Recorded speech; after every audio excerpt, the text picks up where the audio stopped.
Dəyərli müəllimlər, xoş gördük hər birinizi. İbtidai MİQ və sertifikasiyaya hazırlaşan müəllimlərimizə dəstək məqsədi ilə Azərbaycan dilindən növbəti qəbul tipli sınağın izahını təqdim edirəm. İzaha keçməmişdən əvvəl nəzərinizə çatdırım ki, bugün sizlərə təqdim edəcəyim sınağı həm ibtidai MİQ, həm də ibtidai sertifikasiyaya hazırlaşan müəllimlərimiz dinləyə və işləyə bilərlər. İndi isə gəlin sizləri çox yormadan birinci sualın izahına baxaq. Birinci sual belədir. Hansı sətirdə uyğunluq gözlənilmişdir? Bizdən düzgün cavabı soruşur. Sözlər verib və sözlərin yaranma yollarını göstərib. Biz bilirik ki, sözlər morfoloji və sintaktik yolla düzəlirlər. Əgər söhbət düzəltmə sözdən gedirsə, düzəltmə sözlər yaranır morfoloji yolla. Yox, əgər söhbət mürəkkəb sözdən gedirsə, mürəkkəb sözlər yaranır sintaktik yolla. Bir daha qeyd edirəm. Düzəltmə sözdürsə, deməli morfoloji yolla yaranıbdır. Mürəkkəb sözdürsə, deməli sintaktik yolla yaranıb. İndi verib quruluq sözü. Quruluq sözü necə sözdür?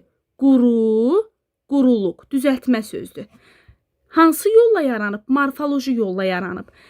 Burada isə yazıb ki, yanlış. Burada yanlış yazmalı deyil idi. Burada doğru yazılmalıydı. Çünki quruluq sözü düzəltmə sözdür və morfoloji yolla əmələ gəlibdir. Amma qabağında yanlış yazıb səhvdir, doğru yazılmalıydı. A variantında uyğunluq gözlənilməyibdir. Sonra kəklik otu. Kəklik otu necə sözdür?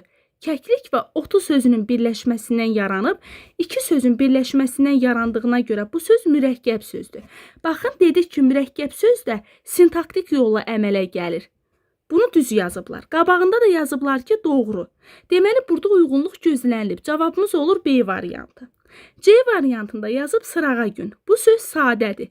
Axı, sadə söz sintaktik yolla əmələ gələ bilməz. Burada yanlış yazılmalıydı. Yazıb ki, sırağa gün sintaktik yolla əmələ gəlibdir. Bu fikir səhvdir. Qabağından da yazıb ki, doğrudur. Doğru deyil axı. Yanlış olmalıydı. C də olacaq uyğunsuz variant. Qumsal, qum sözündən qumsal sözü əmələ gəlib düzəltmə sözdür. Morfoloji yolla yaranıbdır, amma burada yanlış yazıbdır. Niyə yanlış olsun ki? Bu doğrudur. Burada da uyğunluq pozulubdur. İçəri sözü qabağından da yazıb ki, sintaktik yolla əmələ gəlib. Axı, içəri sözü mürəkkəb söz deyil. Sintaktik yolla əmələ gələ bilməz. Bu fikir səhvdir. Amma qabağından yazıb ki, doğrudur. Deməli, burada bunu da uyğunsuz götürəcəyik. Ona görə cavabımız nə olur? Düzgün cavab soruşduğuna görə cavabımız olur B variantı. Keçək ikinci sualın izahına. Sual belədir. Gəlin baxaq. Bizdən nəyi soruşur? Bizdən sualda ismin hallarının ardıcıllığını soruşur. Verilmiş şeir parçasında üzərindəki rəqəmlərə əsasən halları ardıcıllıqla müəyyənləşdirin. Birinci rəqəmdə verib yayın əvvəlində yayın sözünü veribdir. Yayın, nəyin şəkilsi yəlik halın. Deməli, birinci gəlir yəlik hal. Yəlik hal, qısa-qısa yazacağım. Dönürsən xana. Yayın əvvəlində dönürsən xana. Ayın şəkilsi nəyin şəkilsi yönlük halın. Yəlik, ikinci də nə gəlir? İkinci də gəlir yönlük. Sonra 3-də payızın zəhməri qoyur virana. Payızın, nəyin şəkilsi yəlik halın. Düzdürmü? Dağıdır üstündən, dağında nəyin şəkilsi çıxışlıq halın. Deməli, olacaq çıxışlıq. Cəlalı dağlar, dağlarda da heç bir şəkilçi yoxdur, olur adlıq halda. Nə olur? Adlıq hal olur. Deməli, yəlik, yönlük, yəlik, çıxışlıq və adlıq. Cavabımız olur B variantı. Ardıcıllıqla dediyinə görə biz ardıcıllıqla götürməliyik. Cavab olur B variantı. Sonra, baxaq növbəti suala. Hansı nümunədə sifət isimləşmişdir? Dedik ki, sifət o zaman isimləşir ki, sifətin üzərinə ismə məxsus qrammatik şəkilçi gəlirik. Və sifət avtomatik neyinir? İsimləşir. Yıxılana balta vuran çox olar. Burada sifət yoxdur. Burada feili sifət isimləşibdir. A variantı gedəcək. Yıxılan feili sifətdir, isimləşib. Bizə deyir, sifət isimləşsin. Böyüklük elə ki, böyük yerin əldən getməsin. Böyüklük isimdir, böyük də sifətdir. Yanında ismi işləndiyinə görə isimləşməyibdir. B variantında da yoxdur. Balaca uşaqlar, balaca sifətdir, yanında ismi işlənib deyə isimləşməyibdir. Qara rəng, qara sifətdir, yanında ismi işləndiyinə görə isimləşməyibdir. Ləzzətlisini özünə ayırmısan deyəsən. Ləzzətli sifətdir, üzərində də ləzzətlisi ismə məxsus qrammatik şəkilçi olan mənsubiyyət və hətta nə var? Təsirli hal şəkilsi var. Deməli, sifət neyniyibdir? İsimləşibdir. Cavabımız olur C variantı. Baxaq növbəti sualın izahına. Bu da maraqlı bir sualdır. Sual belədir. Yanlış fikirləri seçin. Bizdən nəyi soruşur? Yanlışı soruşur. Sarsıntı düzəltmədir, xeyr. Sarsıntı, dağıntı tipli sözlərimiz sadə sözlərdir. Amma burada isə yazıb ki, sarsıntının altından düzəltmədir. Yanlışı dediyinə görə elə yanlışın biri birdir. Sarsıntı isimdir. Nə? Sarsıntı. Bəli, isimdir. Bu fikir doğrudur. Cavablardan 2-ni çıxırıq. Həyətdə yer zərfidir. Xeyr, həyətdə yer zərfi deyil. Yer zərfi ilə isimləri fərqləndirməkdən ötürü biz öyrənmişdik ki, əgər konkret bir məkandan söhbət gedirsə, Şəki, Bakı, Gəncə, məktəb, xəstəxana, teatr, klub, burada konkret bir yer var. Bu nədir? İsimdir. Ora, bura, irəli, geri, aşağı, yuxarı konkret bir yer olmayanda isə olur zərf. Həyətdə konkret bir məkan bildirir. Ona görə də isimdir, zərf deyil. Səhvin biri də nə olur? 3 olur. Sonra, yerli hallı isimdir. Bəli, həyətdə yerli hallı isimdir. 4 də doğrudur. Variantlardan gəlin 4-ü də çıxaq. Qəsdən tərzi hərəkət zərfidir. Bu sual ötən il 20 ya 21 iyun ibtidai sertifikasiyada mənim müdavimlərimdən birinə düşmüşdü.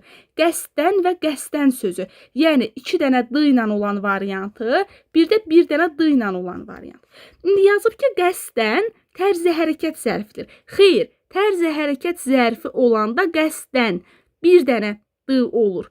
Qəsdən sui-qəsd mənasındadır. Bu isimdir. Yəni qəsdən sözü tərzi hərəkət zərfi deyil, isimdir. Səhvi soruşduğuna görə biri də 5-dir. 1, 3, 5. Çıxışlıq hallı isimdir. Bəli, çıxışlıq hallı isimdir. Belə. Səhvi soruşduğuna görə cavab olur A variantı. Sonra keçək növbəti sualın izahına. Sual belədir. Nümunələrin birində isimdə həm hal, həm də mənsubiyyət şəkilsi işlənmişdir. Baxın, müəllimlər, bizə demir ki, nümunələrin birində sözün üzərində həm hal, həm mənsubiyyət var. Deyir ki, sırf ismin üzərində həm hal, həm də mənsubiyyət olsun. Böyüklərindən sor ki, bu məmləkətin sahibi kimdir? Aha, burada baxın müəllimlər, böyüklərindən sözünü götürə bilmərik. Ona görə ki, sifətdir. A variantı gedir. Sonra, dağların hər tərəfi ağ donunu geyinmişdi. Donu, öz donu, u mənsubiyyət, donunu təsirlik. Don isimdir. İsmin üzərində u mənsubiyyət və ikinci u da təsirlikdir. Həm hal, həm mənsubiyyət görürük. Ona görə cavabımız olur B variantı. Nar bağı bu il bol məhsul gətirmişdi. Bağı burada olur təkcə mənsubiyyət. Dəftərin üzü köhnəlmişdi. Burada da təkcə mənsubiyyət görürük. Hərəsindən burada da hərə olacaq əvəzi götürə bilmərik. Biz sırf nəyi götürməliyik? İsmi. Cavab olacaq B variantı. Keçək növbəti sualın izahına. Sual belədir. Deməli, məntiqə ardıcılığı davam elətdirin. Almanca nə bildirir? Tərzi hərəkət zərfidir. Almanca, rusca, italyanca. İnişil nədir? İnişildəki zaman zərfidir. Ora nədir? Oradakı yer zərfidir. Zərfin neçə dənə məna növü var? 4 dənə. Tərzi hərəkət zərfi, zaman zərfi, yer zərfi və miqdar zərfi. Biz bura nəyi yazmalıyıq? Miqdarı yazmalıyıq. Miqdar da hardadır? Tamamilə olacaq. Cavabımız B variantı. Məntiqə ardıcıllıq dediyinə görə görürük ki, zərfin məna növlərinin hər birinə aid bir nümunə var. Bircə dənə nəyə aid yoxdur? Miqdara aid yoxdur. Miqdar da olacaq tamamilə sözü, yəni B variantı. Sonra keçək digərinə.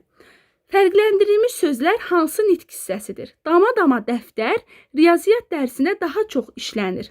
Necə dəftər, nə cür dəftər, dama-dama dəftər. İsmin əvvəlində gəlib necə, nə cür sualına cavab verirsə, nə olacaq? Sifət olacaq.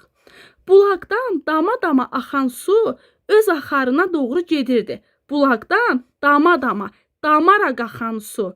A-ənin yerinə əgər ara qərəç qoya biliriksə, deməli nədir? Feili bağlamadır. Sifət və feil cavab olur C variantı. Baxaq növbəti sualın izahına. Sual belədir. Qəhdandakı konfetləri bayaqki uşaq qoşa-qoşa götürürdü cümləsində nitq hissələri hansı ardıcıllıqla düzülübdür? Qəhdandakı olacaq sifət, eləmi? Konfet olacaq isim.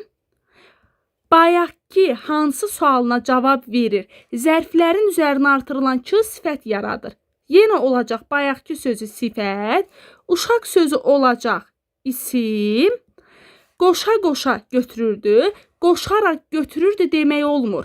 Yerinə ara qərəç qoya bilmiriksə, deməli feili bağlama deyil. Nə olacaq? Zərf olacaq. Götürürdü də nədir? Feildir.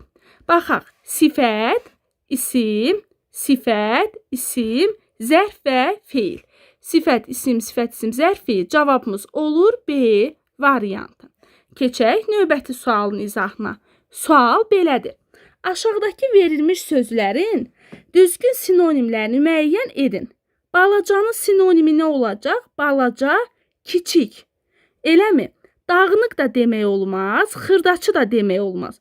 Xırdaçı başqa bir şeydir. Deyirlər filankəs çox xırdaçı bir insandır. Yəni hər bir şeyin dərinliyinə gedir. Dağınıq isə nə isə dağınıq olmağıdır. Onun balaca ilə heç bir əlaqəsi yoxdur.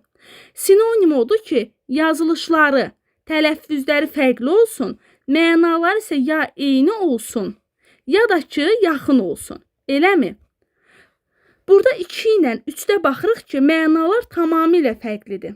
Balaca ilə dağınlığın, balaca ilə xırdaçının heç bir əlaqəsi yoxdur. 2-ni variantlardan çıxardırıq. Getdi. Balaca, kiçik. Cavabın biri 1-dir. Keçirik digərinə. Bura. İzdirab. Eləmi? İzdirab. Nə? İzdirab. İsimdirmi? Bəli, isimdir. Deməli, təlaşlı necə, həyəcanlı necə? Baxın, bu ikisi də nədir? Sifətdir. Biz demişdik ki, sinonimlərin tərəfləri hökmən eyni nitq hissəsi olmalıdır. Əgər bu söz isimdirsə, bu sözün tərəfi də, sinonimi də isim olmalıdır. Yəni, biz variantlardan sifətləri çıxdıq 1 və 5. Cavabımız olur D variantı. Baxaq növbəti sualın izahına, yəni sonuncu sualın izahına. Sual belədir. Səadət çiçəyi diləsə könlün, həyatda axtarma, özündə axtar. Aha, deyir ki, feillərin şəklini ardıcıllıqla müəyyən edin. Biz feillərə baxmalıyıq. Diləsə, eləmi? Buradakı diləsə sözündə dil sözün kökü, dildən dilə ayə leksik şəkilçidir, sasə də qrammatik şəkilçidir, şərt şəklinin şəkilsidir. Deməli, birinci olur şərt. Həyatda axtarma, yəni sən axtarma. Bu da nə olacaq? Şərt olacaq əmr. Özündə axtar, sən axtar, bu da nədir? Əmirdir. Cavab olur E variantı. Baxın, əgər lazım şəkli olsa, ası əsi olardı. Vacib şəkli olsa, malı məli olardı. Eləmi? Arzu şəkli olsa, ayə olardı. Xəbər şəkli olsa, əgər zaman şəkilsi olardı üzərində. Zaman şəkilsidir. Bunların əgər heç biri yoxdursa, yerdə qalır nə? Əmr şəkli. Deməli, bu sözləri şəkilsiz olduğuna görə biz bunları götürəcəyik əmr şəklində, sasəni də götürəcəyik şər şəklində. Cavab olur E variantı. Əziz müəllimlər, sınağımızın izahı bu qədər. Ümidvaram ki, faydalı oldu. Əgər faydalıdırsa və kanalımızda davamlı olmağını istəyirsinizsə, rəy yazmağı, bəyənməyi və digər müəllim yoldaşlarınızla paylaşıb həm onlara, həm də bizə dəstək olmağı unutmayın. Sağ olun.